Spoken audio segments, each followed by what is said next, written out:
Olá, tá começando o 52º episódio do Área de Trabalho da Gigahertz, patrocinado nessa semana pelo aplicativo Pillow e pelo aplicativo Timing. Quem tá falando aqui é o Marcos Mendes, e assim como há um ano, quem tá por aqui também, é claro, é a garota sem fio, a Bia Kunze. Tudo bem? Tudo bem, Marcos. Olá, pessoal. Então estamos de aniversário? Aniversário, 1 ano e 4 dias neste exato momento aqui. Parabéns. Obrigada. Parabéns pra você. Parabéns pros nossos ouvintes também, porque eles fazem Sim. parte disso, né? Então, todo mundo comemorando. Que legal, que legal. Muito bom. Obrigado a todo mundo que tá aqui desde o começo, quem tá chegando agora. Esperamos que semanalmente a gente consiga acrescentar na vida de vocês nessa busca eterna e incessante para ter um dia mais produtivo, né? A gente não dá sossego pra vocês.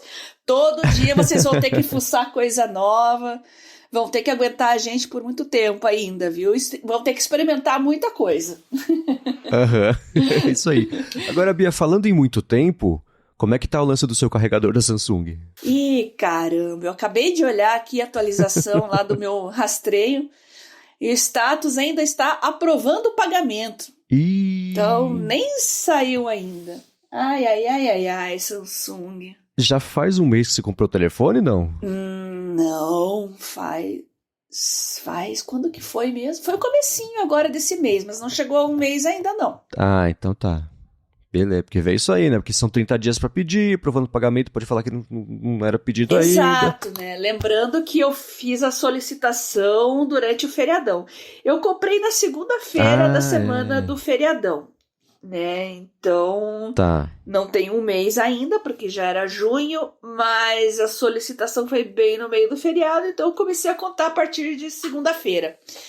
E até agora tá lá aprovando o pagamento, que o pagamento que não tem, né? Dá uma cutucada lá só pra garantir, né? Vou fazer isso sim. Agora, foi curioso que a gente gravou na semana passada, você falou do lance dos áudios, né, de sincronia, que alguns não tinham vindo, etc. A gente terminou de gravar, você falou, peraí, não, estão aqui os áudios, não é? A gente estava falando do Smart Switch, né, que transfere as coisas de um Samsung para um Samsung novo, né, e eu achei esquisito que depois, ao término do processo, os áudios do gravador de voz não estavam lá. Mas aparentemente é um conflito de versões mesmo, porque alguns áudios não foram, outros foram, e eu estava vendo que os áudios do Note 5 por algum motivo estavam lá. Então, é questão de versão aí, tem que dar uma olhada o que mudou de um gravador de voz para outro ao longo dos Androids e no caso a ONU UI, né, que é a customização da Samsung, já que a gente está falando de um aplicativo nativo. Então, realmente é um mistério, mas os áudios do Note 5 estavam lá. Tá, formato. Dando uma espiada bem rápida, eu achei uma coisa que parece que o Galaxy Note 5 tem, chamado UHQ, que é Ultra High Quality Audio, e pode ser alguma coisa de compatibilidade com esse formato. Dá uma espiadinha nisso. Verdade. Ultra High Quality. High Quality Audio, Tá, vou Ele dar faz uma um olhada. upscale da qualidade do som, etc. Então, tá certo. Pode ter algo aí. Vamos descobrir, então. E o lance a gente falou do carregador, né, e etc. O Lucas comentou que pra eles pedem você entrar no site para as pessoas acharem muito trabalho e não pedir o carregador que é de direito. Ele falou que é simples assim. Tá vendo, Samsung? Olha só que desprestígio, hein? Estão levando bronca dos ouvintes aí. Olha o que eles pensam de vocês. Vamos mudar isso aí. Eu tô chateada. Eu quero o meu carregador. É isso aí. E eu tô devendo um monte de software para vocês, né? Não vou falar do balaio de caranguejos, que é os softwares de IA. Vamos dar uma folguinha. Porque a gente tá vivendo uma bolha, Marcos, é impressionante. Todo dia me aparece alguma coisa, alguma novidade, eu tô sempre anotando, salvando aqui, e a minha lista só cresce. Eu desconfio que tá rolando uma bolha aí. Mas hoje a gente vai falar do Folder Sync, que é um outro software. Muitos de vocês devem ter um problema que eu tenho. No caso, eu tenho especificamente na minha vida acadêmica, que é você ter muitos PDFs e anotações e material de estudo no seu aparelho, no seu tablet, ou no seu computador, ou no seu smartphone. E às vezes você abre, atualiza, faz modificações em um aparelho, quer que as coisas fiquem sincronizadas em todos eles. Ou então um problema muito comum que acontece comigo, às vezes eu estou num auditório, numa sala de aula que fica lá nos porões do Centro Politécnico, que o Wi-Fi não chega direito e o 4G é só sonho. Então, eu preciso ter os meus arquivos de estudo que eu costumo guardar na nuvem, também salvos localmente, senão eu não vou conseguir acessar. Então, uma solução para você ter todas essas pastas e devices, sejam locais, sejam em serviços de discos virtuais sincronizados, é o Folder Sync. Ele tem uma versão gratuita que tem algumas limitações em número de sincronismos e também anúncios, né? A versão paga não é assinatura, o que é uma coisa positiva. Não faz sentido, né? Não temos servidor nem nada, você está usando discos virtuais de terceiros, mas você paga uma vez lá, se eu não me engano, está uns R$30 mais ou menos, e você tem tudo desbloqueado e não tem mais anúncios. Eu recomendo muito porque ele é muito poderoso e muito detalhado nas configurações, né? Por exemplo, você pode pedir sempre ou para sincronizar a versão mais recente, ou então a que está local sobrescrever o que vai para a nuvem, ou o que está na nuvem sobrescrever o local, em quais dispositivos também. Então, é bastante poderoso. Eu estou usando só para uma pasta mesmo, que, como eu falei, o meu problema são as coisas de estudo aqui, né? E está funcionando super bem. E estou passando essa dica aqui para vocês.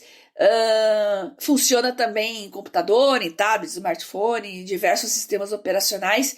Deem uma procuradinha, joguem lá Folder Sync, que vocês vão adorar. Boa, eu tava dando uma espiadinha aqui nas funcionalidades, etc. É curioso que eles têm um plano não, uma licença pessoal e uma licença de negócio, mas ainda assim a licença vale para uma pessoa que for usar, né? De negócio, claro, se tiver 10 pessoas no time, vai pagar as 10 licenças.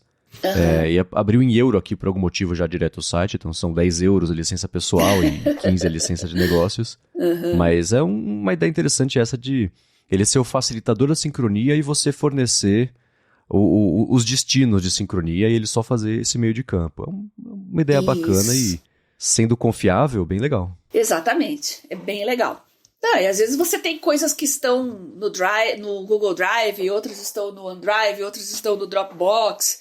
Então, arruma a bagunça geral de múltiplos discos e múltiplas pastas, né? Bem interessante. Sim, e o bacana é, né, essa habilidade dele de você selecionar quais tipos de pastas e tipos de arquivos têm que ser selecionados. Então, sei lá, tem uma pasta que está cheia de coisa, mas você só quer sincronizar PDF. Você fala que é só os PDFs, ele sincroniza só isso. Achei bem interessante essa ideia. Tem que manter um controle muito próximo, né? Para não perder o fio da meada e você achar que está sincronizando uma coisa e não tá, né? É o tipo de coisa que vale tentar criar a menor quantidade possível de regras para não se embananar daqui a 6 meses, nem lembrar como é que tá sincronizando uma coisa, não tá. Verdade. Mas é uma funcionalidade poderosa, gostei dessa ideia. Legal. Bom, eu vou, é claro, deixar aqui na descrição o link para quem quiser conhecer o Folder Sync e seguindo com os assuntos e follow-ups e tudo que a gente separou aqui para esse episódio, a gente falou de navegadores algumas vezes aqui e pintou o Opera One, né, lançado pela Opera, que é basicamente a versão 100 do navegador que eles tinham, eles fizeram, me parece, um rebranding aí, e virou Opera One, que tem IA, né? Tem IA. Lembrando que além do Opera tradicionalzão, tem o Opera GX também, que é voltado para gamers, e agora o Opera One, que tem a Aria, que é a inteligência artificial deles, e eles têm uma funcionalidade muito alardeada que é com relação à temporalidade, né, Marcos? Então, já que a gente está falando de navegador, as pessoas usam navegadores o tempo todo para ver notícias. E como a gente sabe, o GPT tem aquele problema do banco de dados mais antigo. O navegador com a área integrada, ela pode fazer as buscas nas notícias mais recentes e trazer dados com mais precisão. Essa notícia aí saiu essa semana, o pessoal do grupo lá comentou bastante e eu já recebi um follow-up aqui do Lucas Duarte, que ficou bem impressionado com o Opera One. Ele disse que a IA é bem específica nos detalhes.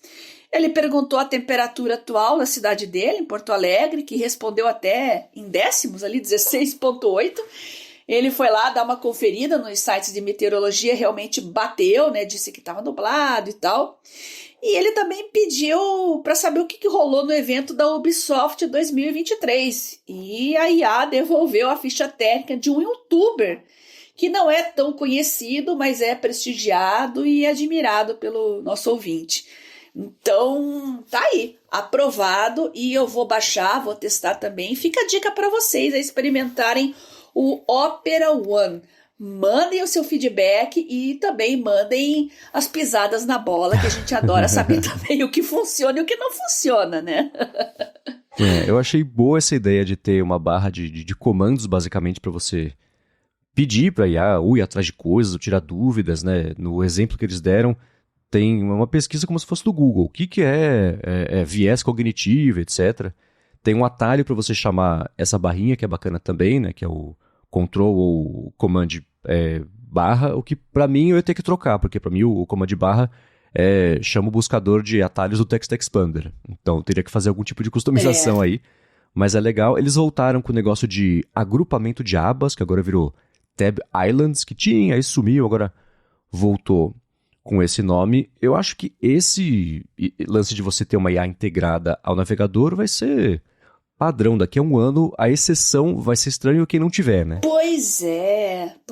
Lembrando que até agora o que a gente está vendo aí são extensões, complementos de navegadores com IA. Aqui a gente está falando de uma IA lá no motorzinho mesmo, né? Sim, Eu sim. acho que isso aí tem tudo para virar padrão mesmo.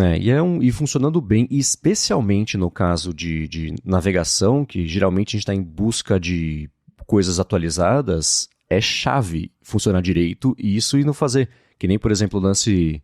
E não só o do ChatGPT, que tem dados atualizados até um momento, acho que é 2021, ali o limite de onde ele pegou os dados, mas também no caso do Bing Chat, né, que tem até problemas, quando que o filme vai ser lançado? Vai ser lançado no ano que vem, 2023. Você fala, não.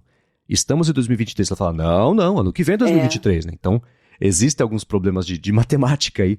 Então, essa atenção e funcionar bem para coisas que estão acontecendo agora vai ser essencial para todo o navegador. E bacana ver que, pelo menos no caso aqui do Opera One, tá promissor, né? Primeiros dias, etc. Tô curioso para saber mesmo o feedback do pessoal, mas que bom. Esse vai ser o caminho, não tem jeito. Uhum. Muito bem. E também desses papos todos de IA que a gente vem batendo, o Wagner Alves falou que ele, pensando na necessidade dele de desenvolver uma habilidade de comunicação mais formal, ocorreu para ele uma ideia que ele falou, não sei, isso é uma ideia ingênua, pode ter coisa que já exista, mas ele falou assim, fiquei me perguntando se alguma IA seria capaz de me ouvir durante todo o dia e, ao final do período, fornecer feedback sobre como me comuniquei, oferecendo sugestões de melhorias. Ele falou que, considerando que muitos dispositivos já me ouvem, ele falou que não se importaria em flexibilizar um pouco mais a privacidade dele. Ele ainda falou, risada nervosa e ansiosa com essa ideia. Por que não, né? Mais uma sugestão aí de aplicação para ser desenvolvida. Para a gente alimentar a bolha dos softwares de IA. Mas isso é bem interessante, hein? Não acho impossível, não acho difícil, acho interessante. Existem, assim, ouvir o dia inteiro, etc., claro que ia precisar de uma evolução da captura e processamento desses dados para entregar isso rápido, etc. Já existem formas de fazer isso, eu acho que dá para, por exemplo, ele poderia se gravar, jogar isso num aplicativo de transcrição, como o que eu uso aqui, o Mac Whisper, e o de transcrição você copiar isso, colar num ChatGPT ou numa outra com mais capacidade de tokens e falar assim, me reformula o que eu falei de um jeito mais formal, de um jeito mais interessante, vai fazendo prompt ali para chegar perto disso. Eu acho que hoje já tem uma coisa assim, tem, claro, todo o risco que ele próprio falou sobre privacidade, etc. Então você ter uma IA que te grave o tempo inteiro é o sonho do Mark Zuckerberg, né? Para conseguir explorar em todos os lados aí para vender publicidade. Haja banda, haja processamento. Então, né? Existe, eu vou tentar achar e vou colocar aqui na descrição do episódio, era um aplicativo de Mac que tinha essa proposta de fazer uma gravação local super otimizada de tudo o que você faz no seu Mac, e isso inclui tudo o que passa de texto na tela, tudo o que você escreve, que no final é a mesma coisa, reuniões e etc. E ele ia mastigar isso aí, deixar armazenado para você poder falar, putz, cara, eu vi esses dias uma receita que tinha alguma coisa a ver com, sei lá, coco ralado. Acha pra mim? Ele pá. A ideia é que ele vai lá e acha e te entregue isso rapidamente. E eles falaram, o que a gente está fazendo aqui, a gente pegou um algoritmo ultra eficiente de compressão e análise de dados que faz coisas que seriam gigantescas ficarem minúsculas. Isso permite que a gente guarde no Mac esses dados, e estando local também permite que a gente busque isso de um jeito mais eficiente. Eu vou tentar achar e deixar aqui na descrição, mas dá para ver aqui e ali umas fagulhas dessa ideia do Wagner de você ter uma ou talvez várias IAs ali unidas fazendo essa análise plena do dia a dia, claro, com os dois olhos bem atentos em privacidade. Né? A gente tinha comentado num dos episódios anteriores essa possibilidade do Mac, né? Só não lembro se a gente falou o nome e deu o caminho das pedras. Mas é curioso que isso me lembra muito o Time Machine da própria Apple, né? Que você tem sucessivos backups e você faz uma volta no tempo, até a área de trabalho sua, como é que estava ali no backup X, no backup Y. Então, imagina usar uma IA para procurar coisas mais profundas na sua rotina de trabalho, sua rotina dentro do sistema operacional. É bem... Sim. Abre muitas possibilidades legais. Sim, também. Sem dúvida. E uma parecida com isso, o Rodrigo Rezende mandou pra gente. Falou que tá usando o ChatGPT de várias formas, desde revisar texto até responder a reviews que a empresa pede pra ele, e conversando com a família, etc. E ele até puxando o gancho do Apple Vision, que a Apple anunciou no começo desse mês, falou, uma possível aplicação de IA com isso seria, sei lá, numa discussão acalorada, por exemplo, mostrar na tela uma resposta que sugerida lá para ajudar a baixar a temperatura, a pressão, acalmar os ânimos. Ele comentou que a intervenção da IA seria baseada na análise de expressões faciais e no tom de voz também de quem estivesse participando. A IA promoveria uma pausa para reflexão e incentivaria uma comunicação mais construtiva. O que eu achei interessante, tanto do Rodrigo quanto da ideia do Wagner, é que as duas partem da premissa de que são sempre bons atores usando esses dados. E é legal pensar desse jeito, né? Porque, enfim, a gente tem sempre que lembrar do fator Facebook, mas ainda assim dá para ver como tem um potencial super positivo para a IA, usado de um jeito responsável para acrescentar mesmo na vida de todo mundo de uma forma que você melhore a relação e não piore, ou sei lá. O jeito ruim disso é assim, faça uma IA que garanta que eu vá ganhar toda a discussão independente do quão covarde seja o meu argumento. Pode fazer também. Mas é legal ver que existe a demanda, eu não sei, mas existem as ideias em torno desse uso para uma coisa responsável, bacana, que melhore a relação entre as pessoas. O pessoal no geral está gostando bastante do ChatGPT, exceto as escolas públicas de Nova York, né? Então, né, esse foi um assunto curioso, porque quando saiu lá o ChatGPT em novembro, não é que elas baniram, mas falaram assim, o ChatGPT pra gente tá na lista do Roblox, tá na lista do YouTube, Discord, assim, professores, professoras, não envolve muito na aula, fica longe, a gente não quer que isso seja usado, porque, né, blá.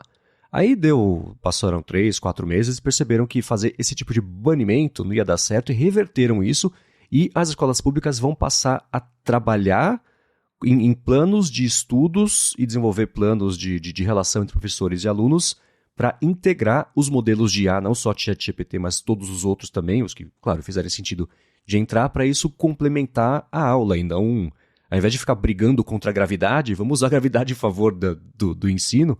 Então eu achei um jeito bacana de perceber que a primeira reação tinha sido de susto, né? Não entendo, vamos banir. Fala, não, calma, senta, lê, entende, olha o potencial positivo, de novo, né? Que a gente está falando aqui sobre os feedbacks aqui do Rodrigo e do Wagner. Vamos tentar olhar isso sobre o espectro positivo e ver que dá para adotar isso de um jeito responsável. Lá no começo do ChatGPT que eu falei assim, tem um jeito ruim que alunos vão colar ou fazer redações com o ChatGPT. Tem um jeito positivo que imagina uma professora que escreve um texto com o ChatGPT e fala assim, alunos, corrijam esse texto aqui. Virou notícia faz uns 3, 4 meses que o professor da Universidade do Texas, eu acho, fez exatamente isso e que tá todo mundo engajado na aula e pensando em estrutura de texto, etc., justamente usando o ChatGPT desse jeito positivo, né? Parece que lá as escolas públicas de Nova York vão seguir por esse mesmo caminho, o que eu tô achando excelente. Dá para contar aí com a criatividade dos professores, né? Já que o ChatGPT tá aí, dá para usar de maneiras diferentes, né? Mas muitos dos professores aí, eu acho que a maioria faz um pouco de terrorismo ainda lá com os alunos, passa trabalho, tá morrendo de medo e fala, se eu descobrir que vocês usaram o ChatGPT, vocês vão ver, hein? Vou dar 0 para todo mundo. Às vezes o carinha lá que nem sabe o que é o ChatGPT vai começar a ir é o efeito Streisand, né? Exato, boa. O pessoal que nem sabe o que é ChatGPT vê o professor tão apavorado com isso que vai correr atrás e vai começar a procurar meios de burlar as restrições do professor. Para quem não sabe, o efeito Streisand é uma referência à cantora Barbra Streisand, quando ela, uma emissora de TV, se eu não me engano, tinha divulgado uma foto da mansão dela e tal, ela ficou muito braba, né, entrou na justiça e fez um forrobodó para que se tirasse do ar, né, a matéria com a foto da casa dela, só que as pessoas aí ficaram mais indignadas com a indignação dela e acabaram repercutindo muito mais a notícia do que antes. Então esse é o efeito Streisand, né? Todo mundo agora conhece a casa da Barbra Streisand. Exato. Porque ela achacou uma emissora. Então é quando você tem um efeito indesejado muito maior do que o efeito original prévio. É isso aí. E é curioso que se você procurar por efeito Streisand na Wikipedia, assim, ela tentou tirar essa foto aqui do ar e óbvio que tem a foto lá, né? Então causou exatamente o efeito contrário. E até hoje a foto tá eternizada aí, como o símbolo da situação. Então o ChatGPT aí, muito professor aí brabo, tá tendo o efeito contrário, tá fazendo os alunos procurarem maneiras de colar nos trabalhos de escola. E eu comentei do Mac Whisper, o Rodrigo Castro falou que ele também está usando como ferramenta para transcrever entradas de diário. Opa! Ele falou que o aplicativo que ele usa, que é o Day One, já tem essa funcionalidade, mas é bastante limitada para um determinado tempo, e que o ditado do iOS não é tão bom assim em identificar algumas palavras. Então, o Mac Whisper já coloca a pontuação também, que é uma mão na roda.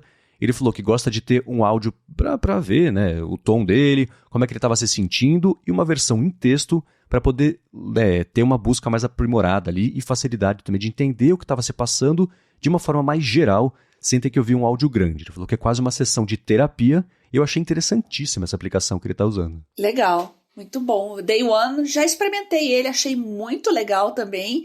E agora, quanto essa história dos ditados ainda não identificarem algumas palavras, isso acontece no Android também. E acho que no português brasileiro, em geral, eu acho que não tem uma base de dados tão grande ou não tem ainda um nível de aprimoramento tão alto quanto o inglês, que é o idioma muito mais utilizado, né? Então, não conheço ainda nenhum software, nenhuma plataforma que gere um mínimo de erros de ditado. Ainda estamos em busca. Eu sei, eu lembro que no iOS foi anunciado, não sei se era no ano passado ou nesse ano, talvez seja só em inglês, mas que o ditado já teria uma inserção automática de pontuação. Ao invés de falar uma frase, ponto, nova linha, ou abre aspas. Aspas talvez não entre aí, mas essa parte de pontuação, inserir vírgula, etc., já seria uma coisa meio automática. Achei. É do iOS 16, mas se eu pudesse apostar, eu diria que é só em inglês. Eu não sei como é que isso tá no Android. Quem souber, manda isso aqui pra gente. Eu lembro que tempos atrás, o jornalista David Pogue, do New York, quando ele estava no New York Times ainda, ele contava que usava um software para Mac, que eu não vou lembrar o nome, que transcrevia muito bem, inclusive reconhecia as entonações, pontuava, e ele escreveu um dos livros dele praticamente inteiro só na base do ditado. É bem interessante. Eu lembrei do David Pogue por causa dessa história do submarino. É verdade, que ele fez rolê, nas redes sociais. Foi ele que deu uma explorada e deu uma zoada com a história do joystick lá. Então eu acabei lembrando dele agora. E esgotou esse joystick, você viu isso? Que o submarino, o contexto pra quem não sabe é o submarino lá quer descer pro Titanic, tá desaparecido, etc. E o controle do submarino é feito com um desses controles de videogame da Logitech, que custa, sei lá, $20. E aí, enquanto tá todo mundo desesperado, né? Porque, pô, cadê o submarino? Tem pessoas lá dentro, etc.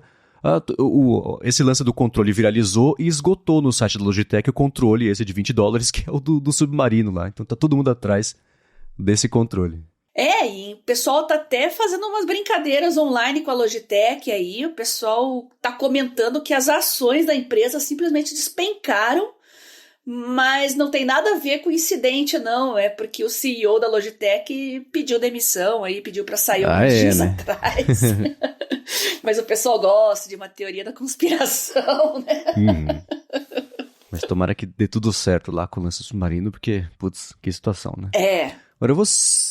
Que situação, né? Agora eu vou seguir aqui. A gente está terminando a sessão dos follow-ups, mas antes de concluir os follow-ups, eu quero agradecer ao aplicativo Pillow, que está mais uma vez patrocinando o Área de Trabalho. O Pillow é um app que funciona como seu assistente inteligente para você entender e melhorar também a sua noite de sono, e ele oferece uma análise bem detalhada com insights bem valiosos também e recomendações para você melhorar também a sua rotina de sono. Então, se você tem um Apple Watch, é só você usar o relógio para dormir e pronto, ele faz tudo automaticamente, ou então você pode acompanhar o seu sono usando o seu iPhone ou iPad, colocando na cama ali perto do travesseiro.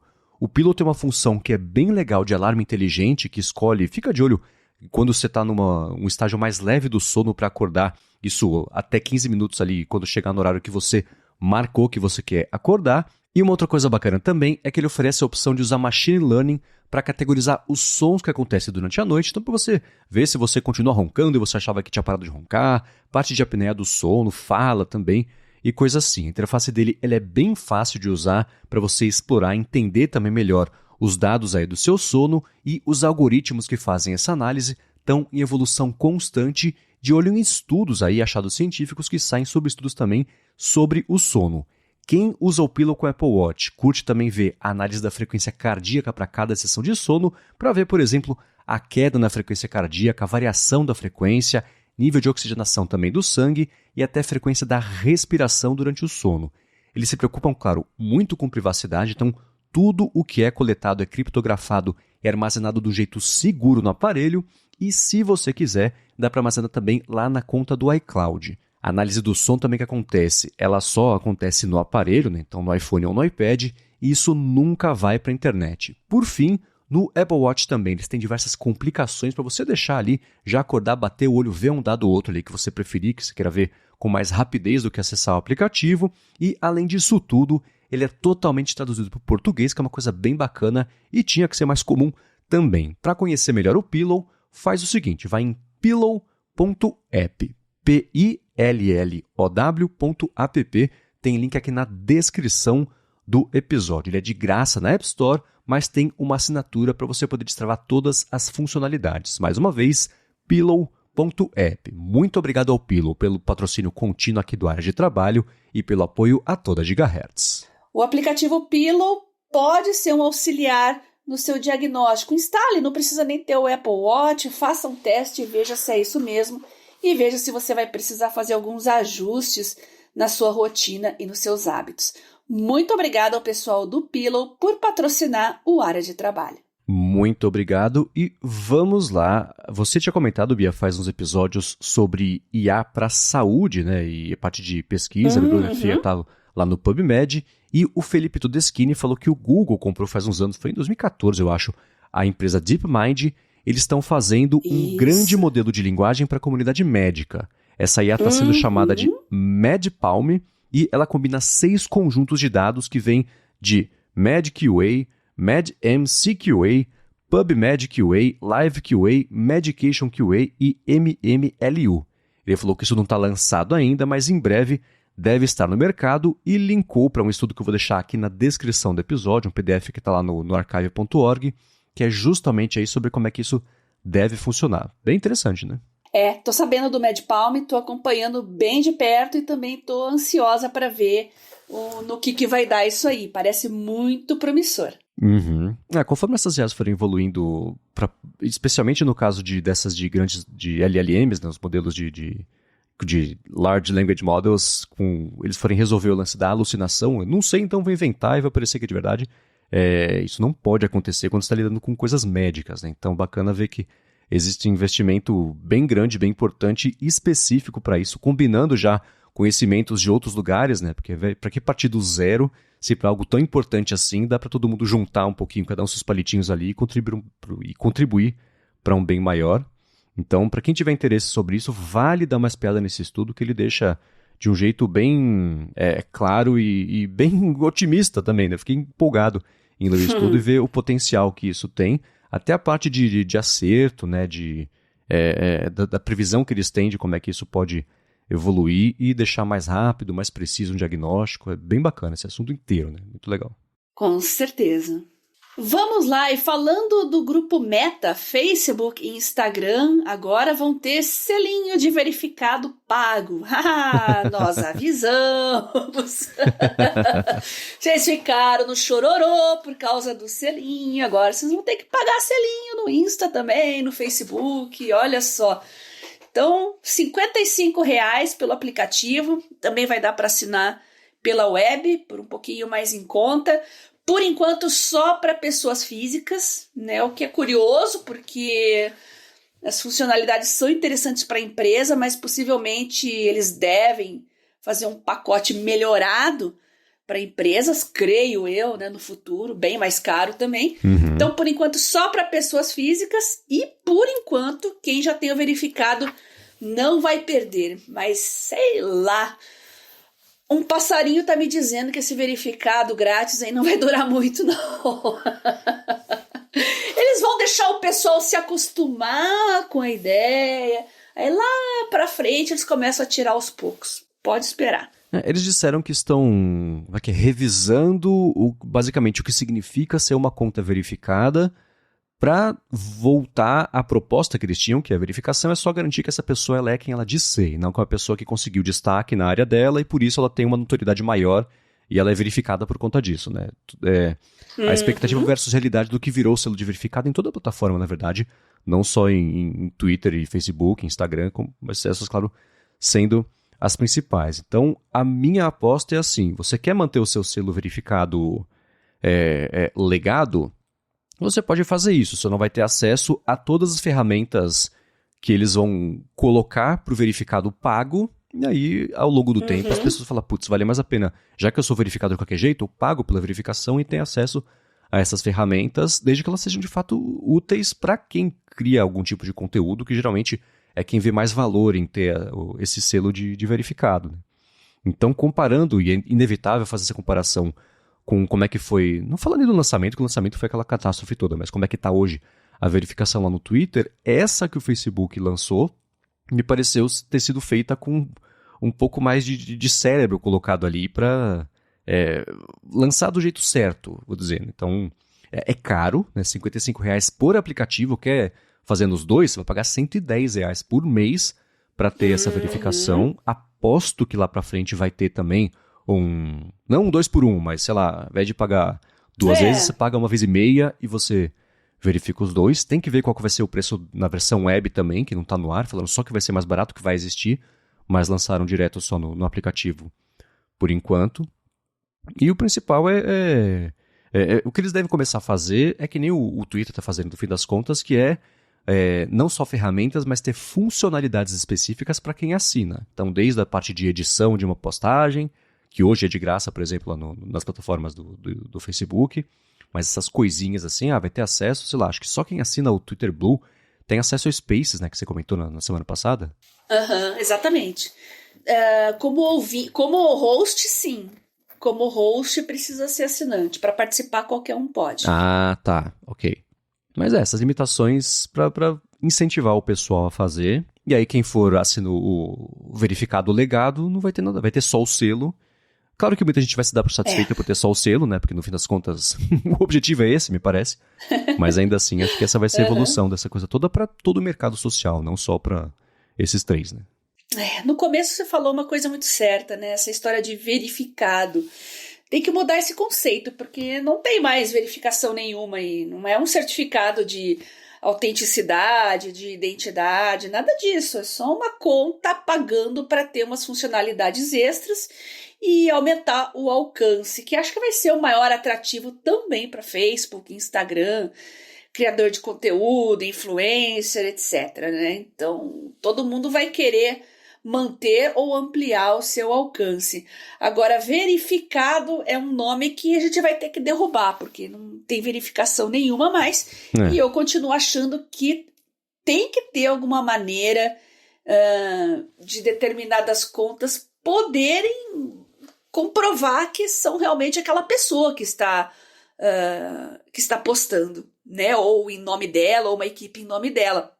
Como já acontece com algumas autoridades. Eu já falei bastante sobre isso aqui, não vale a pena ficar repetindo muito, mas toda essa movimentação do Meta também tem relação aí com a nova lei aí que entrou em vigor, que foi aprovada e que vai entrar em vigor em agosto aí com relação ao Digital Act, né, da União Europeia. Eles estão fazendo ajustes nos sistemas, estão fazendo ajustes nos modelos de anúncio, principalmente. Então, essa possibilidade aí de ter um selo pago, com certeza aí é para ampliar algumas novas modalidades de financiamento e de patrocínio por empresas e anunciantes de uma forma geral, com o vigor da nova lei, que vai ser a partir de, se eu não me engano, agosto desse ano. 25 de agosto. Tá? 25 de agosto, muito bem. Então, eles estão fazendo esses ajustes aí, estão testando o selinho, e essa história de que não vai perder por enquanto é justamente para ver como é que a nova legislação vai funcionar na prática. É isso aí. E é claro, assim, verificação é o nome de marketing de conta premium. O Telegram faz certo, né? Não esconde. É um premium. Telegram, acho que é esse o nome, inclusive, né? O Plus, talvez. Você assina, tem um monte de coisa, né? Exato. Muito bem, eu quero fazer aqui a gente brinca no ADT, que é um follow-out, é um episódio, um follow-up só que tem a ver com o nosso podcast, mas que foi em outro podcast. A gente comentou no último Área de Transferência, um ouvinte mandou pra gente com aquele seu tweet, Bia, do negócio do iPad, que o aplicativo não funcionava, etc. E o ouvinte perguntou pra gente, qual que é a dificuldade de você fazer o aplicativo se ele parou de atualizar para as versões mais recentes, você manter o aplicativo na última versão compatível com o dispositivo para a pessoa poder instalar e etc, né? Ou da Apple poder seguir dar suporte a isso. E a gente teve uma discussão sobre isso lá, o Rambo explicou a parte técnica do porquê que dá para ir até um certo ponto na atualização do aplicativo e você deixar uma versão legado e etc. Eu vou deixar aqui na descrição o link para esse episódio já com o timing certinho para quem quiser escutar essa exploração do outro lado aí da parte de aplicativos e dispositivos, no fim das contas, ficarem obsoletos, pode ajudar as pessoas a ficarem com as ideias um pouco mais em ordem em relação a esse assunto, que é sempre meio espinhento mesmo.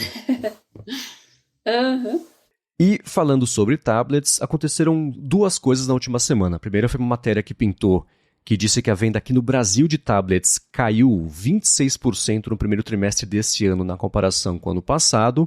E eu vou deixar, claro, o link na descrição da matéria que explora os dados do IDC Brasil, uma matéria lá do Show Me Tech, falando sobre como o mercado corporativo caiu bastante de um ano para o outro e o mercado de varejo, o mercado pessoal, compensou um pouquinho com um aumento de 4%. E eles até explicam, né? O governo, por exemplo, comprou menos tablets nesse ano do que no ano passado, porque trocou agora, tá vendo orçamentos, etc. Então deu uma esfriada sobre isso. E é curioso como tem coisas que empurram para cima, coisas que empurram para baixo, fica tudo meio na média, né? Porque o preço aumentou, aí a demanda caiu, mas quem comprou aumentou o preço do ticket médio da compra do tablet, etc. Então vou deixar claro isso aqui na descrição. E colado nisso, o Cristiano Borges mandou para você, Bia, falou que está pensando em comprar um tablet para estudos e que ele está em todo o ecossistema da Apple, né? Tem o Mac, tem o iPhone, tem AirPods, etc. Então está pensando em um iPad, mas está na dúvida. Porque os iPads 9 e 10, que a gente brinca com o iPad nada, né? Não é o Air, não é o Pro, não é o Mini, parecem limitados, principalmente pela caneta de primeira geração. E agora o iPad Air e o Mini 6, né, sexta versão, parecem ser mais interessantes para o recurso de caneta de segunda geração. Ele quer saber de você, Bia, qual é a sua opinião sobre os iPads, se você tiver alguma opinião sobre isso, e ainda complementou que a ideia é investir em algo com um bom custo-benefício. Como eu não estou usando o iPad já há um bom tempo, eu vou acabar passando a bola para o Marcos. Mas vale a minha ideia, que vale para Androids também. Se você pegar um dispositivo topo de linha, usado 1 ou 2 gerações atrás, com certeza vai te atender muito bem e você vai conseguir dar uma boa economizada. Agora, o que eu posso falar bem é sobre a Apple Pencil, né? Essa eu já mexi bastante nas duas, experimentei, e eu acho a primeira Apple Pencil muito ruim para quem escreve. Designers e pessoal de artes, assim, eu não posso falar muito, mas para escrever mesmo, fazer anotações, estudar, a segunda geração é bem melhor e a primeira é um pouco chata no quesito ergonomia, ela é pesada, ela é um pouco escorregadia e tem aquele sistema de carregamento chato para dedéu, né? Tem que tirar a tampinha ali, encaixar, ao passo que a segunda ali é só magnética mesmo e problema resolvido. Mas você pode comprar canetas mais recentes para usar com iPads mais antigos, não tem problema nenhum. Agora, quais iPads são mais interessantes, Marcos? Ele sugeriu aí o iPad Air e o Mini 6. O que você acha deles? Entre esses dois, para mim não tem uma questão. Vai de Air, porque ele falou, é para estudo. Para estudo, você provavelmente vai precisar, em algum momento, ter mais de um aplicativo aberto na tela ao mesmo tempo. Você, Bia, acho que é melhor que ninguém pode falar sobre essa parte do fluxo para estudos, né? Então, eu posso dar a minha impressão e você comenta em cima disso. Acho que é um jeito bacana de complementar desses dois lados, né? Porque ele falou, a ideia é você estudo e custo-benefício, mas se você for pensar que o iPad mini parte de R$6.000 e o iPad Air, tudo isso dessa geração atual, parte de R$7.000, isso na versão só Wi-Fi, né? Aí você considera assim, a tela do iPad Air, 11 polegadas, do iPad mini, 8,3. O iPad Air, ele tem o chip M1, que é a versão nova, basicamente, que é para investir na geração de chips M, e não o iPad mini, por exemplo, tem o A15. Ela mudou o nome, basicamente, né? É um pouco de marketing nisso, mas ainda assim, os chips M, ela vai investir em dar um suporte cada vez mais amplo, etc. Então, a minha aposta é que o iOS vai seguir dando suporte aos chips M por mais tempo, nem que seja 1 ou 2 anos, do que o chip A15. Existe uma questão aí de que o iPad Air ele é compatível com aquele teclado da Apple mesmo, né, que você cola, ele fica meio suspenso, flutuando ali, e o iPad mini não tem nada disso. Então, somando essas pequenas coisinhas, a parte de mídia também, aí acho que ele não vai usar muito para estudo, mas ainda assim, já que tem, vamos usar tudo, né? Então, a parte ele tem a parte de codificação e decodificação de vídeo com aceleração de hardware também, tudo isso por conta justamente do chip M1. Bateria é basicamente a mesma coisa. Então, por todos esses quesitos, eu acho que o iPad Air, e pela diferença, eu sei que R$1.000 não é pouco, mas considerando de 6 para 7, a diferença acaba ficando pouca de preço. Vale mais a pena juntar umas moedinhas a mais aí e comprar o iPad Air, porque o mini vai ficar muito mais limitado, muito mais rápido, especialmente, eu acho, no caso de estudo, que, tirando a parte da caneta, teclado mesmo, etc., a gama de acessórios para o iPad Air, nem que não sejam os da Apple, mas de acessórios terceiros, existe um pouco mais de variedade para o Air. E aí você me ajude nisso, mas a minha impressão, Bia, é que usar só o tablet o tempo inteiro vai ser mais difícil do que você usar com acessórios, com teclado, com mouse, etc., e a própria caneta, né? Então, eu acho que o iPad Air vai dar mais conforto e mais possibilidade do que o Mini para uma economia de R$1.000 que vai atrapalhar nos estudos. Atrapalhar não, pode ajudar, mas a velocidade vai ser menor do que a ajuda ali do iPad Air quando for estudar. Teclado, se você vai usar o iPad para estudos, uma hora você vai sentir falta de um teclado aí para fazer os seus trabalhos, né? Então, acho que o Air realmente é a melhor solução. E eu não vou nem sugerir para você sair do iOS para ir para o Android, porque você já está todo no ecossistema da Apple, né? O que eu sugeriria é você procurar lá nos nossos grupos, lá o Mundo Sem Fio, Produtividade Móvel. Tem o pessoal, às vezes, que está se desfazendo de um iPad mais antigo para pegar um mais recente. Então, você vai ter a possibilidade aí de pagar um pouco menos por um dispositivo de segunda mão dos nossos geeks e ouvintes que, com certeza, cuidam muito bem dos seus aparelhos, né? É mais garantido do que você comprar de alguém que você não conhece numa OLX da vida, por exemplo, né? Sem dúvida. Procure um aparelho de segunda mão aí, dá uma olhadinha nos preços, veja o quanto você pode economizar. Com certeza você vai achar aí uma boa oferta. Só uma coisa que eu diria, é que aí entra numa questão que é sempre difícil, porque se você for esperar sempre a versão nova, você não compra nunca, né? Mas, na verdade os dois, né? Tanto o Air quanto o Mini, eles devem ser devem ser atualizados nesse ano. O Mini, o último que ele saiu foi em setembro de 2021, então ele tá... até essa versão atual tá à venda há mais tempo do que a média das outras versões dele.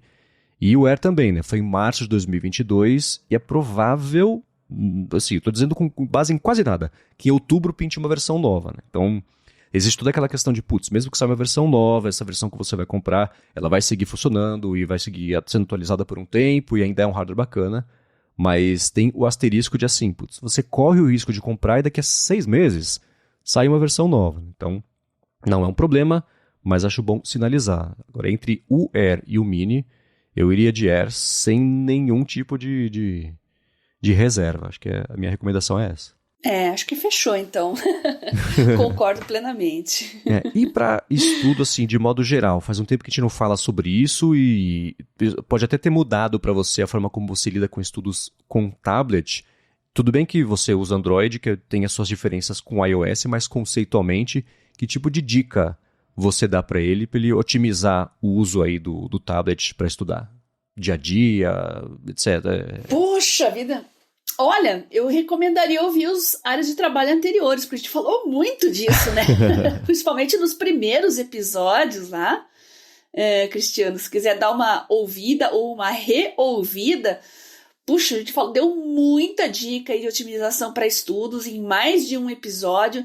Eu acho que vale a pena ouvir tudo isso de novo, mas assim que você comprou o aparelho, porque daí você vai poder instalar, você vai ouvir as nossas dicas, já instala aquilo que a gente sugeriu, já dá uma regularizada aqui, uma ajeitada ali. Então, sugiro que você tenha o seu tablet em mãos primeiro, depois corra para ouvir os nossos episódios antigos e instale as nossas dicas. Começa pelo Good Notes, né? Que acho que é o mais importante, Notability. Tem vários aí aplicativos de anotações, né? Beleza, vou deixar claro também o link na descrição aqui para os episódios que a gente falou sobre o uso de tablets, que acho que vale mesmo. E importante assim, né? Para quem, não só para você, Cristiano, mas para quem também for escutar agora e estiver usando, manda pra gente feedback de como é que tem sido esse uso, porque às vezes de um ano para cá, de 6 meses para cá, a gente vai mudando uma coisa ou outra, aparece um aplicativo novo, uma solução nova. Então vai lá em gigahertz.fm/feedback e manda pra gente que a gente traz isso nos próximos episódios. Agora, a gente vai concluir aqui o episódio de hoje trazendo as respostas à dúvida que o Douglas Bride Rosa mandou pra gente sobre o consumo de podcasts, mas antes de falar sobre isso, eu quero agradecer ao aplicativo Timing, que não só está patrocinando aqui mais esse episódio do Área de Trabalho, mas está mudando o jeito como eu lido com rastreamento de tempo de atividades no meu Mac. Quem sempre escuta aqui o podcast sabe que a gente fala bastante não só de diferentes métodos aí para rastrear o tempo que você usa fazendo cada coisa, mas como é importante fazer esse rastreamento para começo de conversa, né? E agora com o trabalho remoto, que a gente tem que muda de contexto muito rápido, né? São 20 segundos aqui, 5 minutos aqui, sai, levanta, vai pegar uma água, volta. Fica mais difícil fazer esse acompanhamento do tempo, né? E aí que entra o timing. Ele rastreia automaticamente tudo o que você gasta ali de tempo em cada aplicativo, cada documento, cada site também do seu Mac.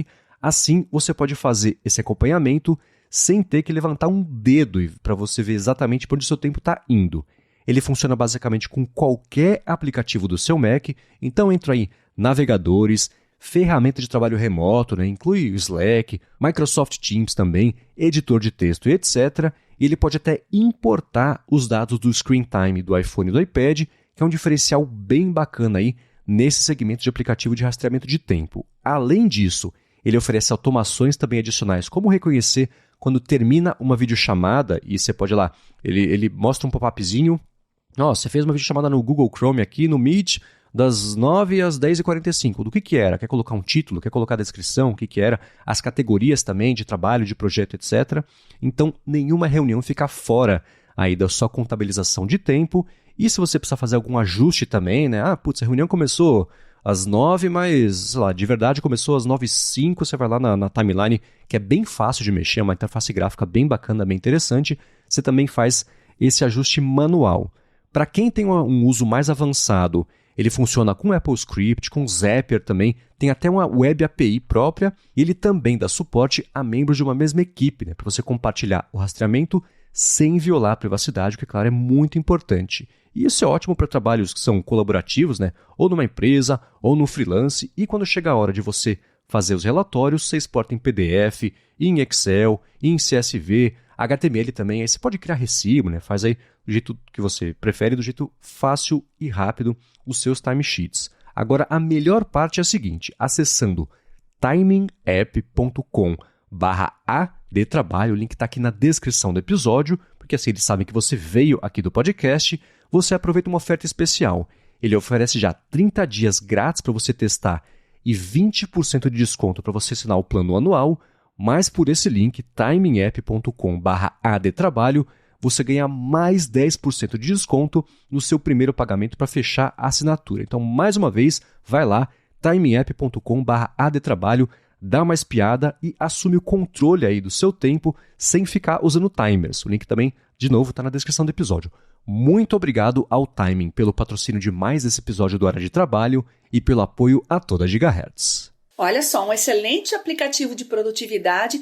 Às vezes você acha que tem uma vida digital saudável, não passa tanto tempo nas redes sociais, mas de repente você pode ter alguma surpresinha. E eu recomendo que vocês instalem também o Timing lá para namorado, namorada, marido, mulher, mãe, filho, que fica tempo demais nas redes sociais e teima com você que não. Não fico tanto assim não. Ah, é? Então instala. Garanto que vocês vão proporcionar alguns sustos para sua família. Muito obrigada ao Timing por patrocinar o Área de Trabalho. Muito obrigado. E como eu disse no comecinho, ele está mudando o jeito que eu uso a funcionalidade de rastreamento de tempo na vida. Ele tem, por exemplo, na barra do Mac ali em cima, quanto tempo você passou sendo produtivo ou produtiva dentro do tempo que você está usando o seu Mac. Ele pode também, você pode configurar para ele falar, o Mac você saiu do Mac por 15 minutos, ele ficou aberto aqui sem nada. Quando você volta, ele fala assim, você estava fora e voltou. Quer cadastrar o que você estava fazendo nesse período? Porque às vezes é uma coisa de trabalho que era fora do computador. Então essas coisinhas vão ajudando a você complementar e ter um cenário muito mais abrangente, mais bacana do tempo que você está gastando para trabalhar, ou não trabalhar no fim das contas, dependendo do que for, do que fazer esse rastreamento manual que eu vinha fazendo lá no aplicativo de iPhone, que era um outro aplicativo. Então vale muito a pena, sim, com um mês de graça, 20% de desconto nativos já, e mais 10% de desconto aqui do Hora de Trabalho, não tem porquê, pelo menos não experimentar e dar uma chance, porque vai mudar como vocês rastreiam o tempo de vocês. Dá uma espiadinha que vale muito a pena. Com certeza. Agora vamos lá. O Douglas B. de Rosa falou que a gente comentou sobre ouvir podcasts e surgiu a dúvida para ele. Quanto tempo a gente já passou consumindo essa mídia? Uma outra pergunta, quantas fontes também a gente assina? Ele falou que usa o Pocket Casts desde 2015 e, segundo o aplicativo, ouviu mais de 133 dias de podcasts, fora os 110 dias que ele economizou com velocidade variável. Ele falou que assina hoje 26 podcasts diferentes, mas cada um tem uma periodicidade diferente. E aí? Caramba, eu também uso Pocket Casts há muito tempo, vou mudando de dispositivo, mas o Pocket Casts tá lá. Eu vou até dar uma olhada aqui também, Douglas, agora eu fiquei curiosa. Tem a parte de estatísticas aqui, mas eu nunca tinha entrado não. Então vamos lá. Desde 30 de julho de 2015, você ouviu podcasts por 218 dias e 16 horas. Nesse período, você perdeu milhões de células da pele. Cara! Ah, não! Tanto dado pra dar, escolheram esse. Velocidade variável, 0 segundos, Douglas. Eu não gosto de ouvir podcast em velocidade acelerada. Isso me irrita muito. E eu acredito que eu tenho ouvido até mais, porque alguns podcasts foram para YouTube, tem alguns professores que eu gosto que fazem podcasts, entre aspas, né, só no YouTube, mas o meu aplicativo favorito continua sendo o Pocket Casts desde sempre, e dá para ver que eu ouço bastante, né, não vou nem falar nada. Eu uso desde sempre o Overcast. Ele não tem esse dado de quanto tempo eu já passei escutando podcasts desde o começo. putz, nem sei dizer quando que foi. Os primeiros foi do Kevin Smith, do Lost, lá em 2000 e qualquer coisa. Poxa, é verdade. Eu nessa última semana escutei mais podcasts do que o habitual, porque eu passei 2 semanas fora e não escutei nenhum. Então tinha uma lista gigantesca de podcasts pra ouvir, que tava tudo encavalado aqui. E dando uma espiada na atividade do iOS, nos últimos 10 dias, eu escutei 22 horas de podcasts. Como eu escuto em pelo menos 2x, foram pelo menos 44 horas de conteúdo. E aí, indo lá pro Overcast, ele fala que com os ajustes o Smart Speed, que é isso, a velocidade variável, ele já me economizou 669 horas de podcast. Nossa. Isso sem contar o lance de escutar em 2x. Então, para quem for muito bom em matemática, pode até extrapolar esses 2 dados e me dizer quanto que eu já ouvi de podcast na vida. Mas o resumo foi bastante. Eu talvez economizaria mais tempo também se eu mudasse essa questão da velocidade aí, mas é uma coisa que me deixa muito ansiosa, não funciona, eu prefiro continuar calma. E lembrando que a gente está falando só de Pocket Casts, né? Desde, como diz aqui nas minhas estatísticas, 30 de julho de 2015, quase 8 anos. Mas eu ouço podcast já desde que a mídia surgiu praticamente. Eu mesmo comecei a fazer podcast em 2005, antes disso eu já ouvia. E já ouvi em Palm, em Pocket PC, em iPods por muito tempo também. Então, com certeza, ouvi muito mais que isso. E tenho orgulho disso, porque é muito melhor passar tempo ouvindo podcasts do que no TikTok ou então vendo stories no Instagram. E contabilizando os podcasts mesmo aqui que eu escuto, tirando os da Gigahertz que eu escuto também, mas aí não vou contar, são 29 podcasts, a minha lista aqui de regulares também. Olha tem coisa só. que sai uma vez por semana, tem coisa que sai uma vez a cada 2 semanas, uma vez por mês, etc. Eu não contei os inativos, né? Tipo, sei lá, o do Twin Peaks, ou então do Better Call Saul, que foram ótimos e recomendo, mas que não estão mais sendo atualizados ativamente. Então tá aí, 29, arredondar pra 30, vai. 30 podcasts na minha lista ativa. Excelente. Aqui. Excelente. Minha lista ativa tem 11 só no Pocket Casts. Como eu falei, algumas pessoas que eu ouvi há muito tempo acabaram migrando para YouTube, então acabei tendo que sair. Mas são 11 podcasts, alguns eu ouço já há bastante tempo e varia também a periodicidade, né? Não sei dizer aí qual seria uma média aceitável, porque eu gosto também de podcasts, às vezes atualizo uma vez por mês, uma vez a cada 2 meses, mas é sempre alguma coisa interessante, alguma coisa relevante, então eu mantenho aqui na minha lista. Tem alguns que você queira recomendar? Puxa, eu tô tanto na área de biotecnologia agora que eu nem sei. Deixa eu ver o que eu tenho aqui. Pode ser de biotecnologia também, ué. Os 2 de biotecnologia que eu mais ouço no momento são o STEM Talk e o Talking Biotech, com o Dr. Kelvin Folta. É muito bom. Esse é o meu favorito no momento. É de entrevistas ou exploração de informação com gente fixa? Ah, legal. Cada episódio tem uma pessoa que domina uma área da ciência, assim, voltada para biotecnologia, né?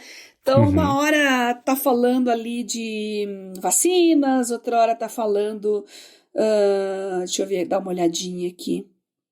História genética, mapas mentais, doença crônica renal, como a inteligência artificial mudou o negócio da descoberta de novas drogas, neurociência, muitos assuntos variados, assim, ligados à biotecnologia. Eu vou, é claro, deixar aqui na descrição. Pra mim, tirando os que eu escutei historicamente, já falei trocentas vezes, né? 20,000 Hertz, os da Relay FM, que eu sempre gostei bastante.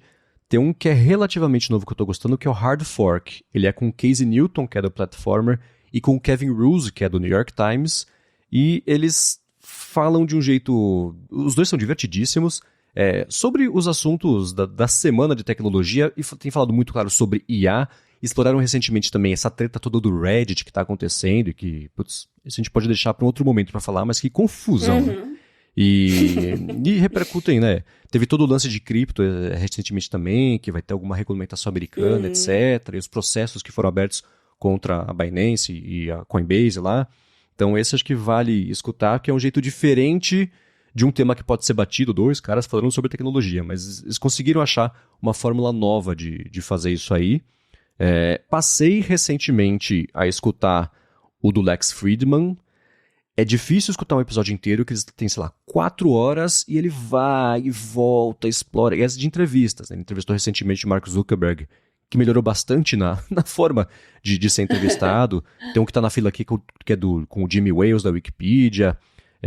Ele entrevistou muita gente recentemente que falou sobre IA, tanto gente mais otimista, quanto gente bem mais pessimista sobre o que tem acontecido. E, enfim, né, teve um que foi recente também, que eu achei bem bacana, com o Stephen Wolfram, que é o cara da Wolfram Alpha, né? Então, esse eu escutei inteiro, foi bem bacana, então vou deixar aqui na descrição. Tem o Ezra Klein também, que eu passei a acompanhar recentemente, mas esse eu tendo a ser mais seletivo. Eu vejo o tema e falo, putz, não, tô com tanta coisa pra ouvir, esse aqui deixa pra semana que vem ou pula, tudo bem, não tem problema. Então eu vou deixar aqui na descrição pra quem quiser conhecer. E lembrando que a Gigahertz tem diversos podcasts, aí tem um leque bem interessante para você que gosta de tecnologia, seja desenvolvedor ou não. Tem podcasts com assuntos mais aprofundados, semanais, como o nosso. Enfim, tem para todos os gostos e para todos os tempos livres também. É isso aí. E para encontrar os links do que a gente comentou aqui ao longo desse episódio do Área de Trabalho, você pode ir em gigahertz.fm/adtrabalho/52. E se você quiser mandar feedbacks do que você ouviu ou do que você quer ouvir aqui no podcast, você vai em gigahertz.fm/feedback. Tem link aqui na descrição do episódio. Quero, como sempre, agradecer ao Pillow e ao Timing pelo patrocínio desse episódio, como sempre também a vocês que nos escutam, a vocês que deixam avaliações nas plataformas de podcasts, joinha, estrelinha, coraçãozinho, e especialmente quem deixa reviews, vai lá e digita alguma coisa dizendo o que curte aqui no podcast e deixa as estrelinhas acompanhando isso aí, e claro também a você, Bia, por nos ajudar aqui a ter uma vida cada vez mais produtiva e nessa semana tirar dúvidas sobre como usar os tablets e como tirar proveito das IAs e o tempinho que sobra como tirar proveito de podcasts. Eu que agradeço você, Marcos, por me convidar a participar desse projeto maravilhoso, os nossos patrocinadores que viabilizam ele e, claro, os nossos ouvintes que estão aí sempre sugerindo pautas, mandando seus feedbacks, suas reclamações, suas dicas.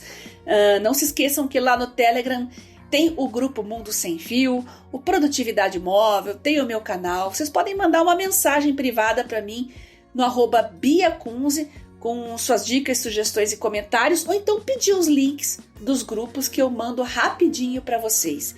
Ou então lá no meu Twitter, @GarotaSemFio, também pode mandar prints, reviews, sugestões, aplicativos para a gente testar. A gente vai adorar ver o feedback de todos vocês. Sem dúvida. Bom, para falar comigo, você vai lá no Mastodon ou no Instagram e procura por MVC Mendes. Eu apresento um monte de podcast aqui na Gigahertz e fora da Gigahertz, o Bolha Dev e Hipsters Fora de Controle para a Alura, e também escrevo para ifeed.pt. Muito obrigado mais uma vez pela audiência de vocês e a gente volta na quarta que vem. Obrigada por estarem há 1 ano conosco. Sim. Feliz aniversário para todos nós. Beijoca sem fio a todos e até semana que vem.